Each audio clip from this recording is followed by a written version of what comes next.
क्या आप ये भी मानते हैं कि दुख के कारण भी है? हाँ।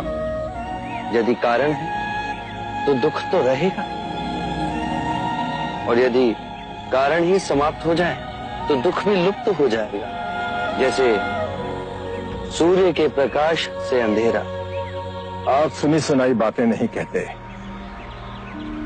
अपने गहन अनुभव के आधार पर कहते हैं।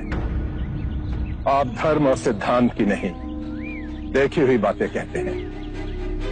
आपने कहा कि मुक्ति का मार्ग है अपने विवेक को जगाना और गूढ़ ध्यान में लिप्त हो जाना, जिससे मनुष्य स्वयं को और इस संसार को भली भांति समझ सकता है। परंतु एक प्रश्न है, ये जो सारी विधियां हैं, रीतियां हैं, पूजा पाठ हैं, क्या ये सब व्यर्थ है?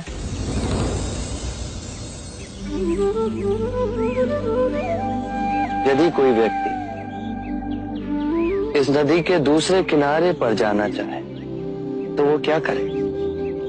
यदि जल गहरा नहीं है तो वो चलकर जा सकता है, और यदि जल गहरा है तो वो नाव की सहायता से जा सकता है या स्वयं तैरकर जा सकता है।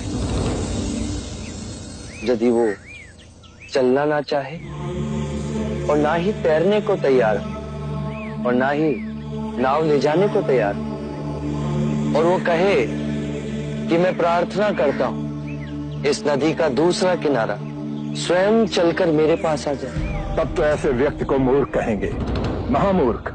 इसी प्रकार यदि व्यक्ति अज्ञान और भ्रांति को अपने विवेक से मिटाएगा नहीं तो परम आनंद और मुक्ति के दूसरे छोर पे कैसे पहुंच पाएगा? चाहे वो पूजा करे या अनुष्ठान या व्रत करे या किसी नीति पर चले, वो इस किनारे ही रहेगा।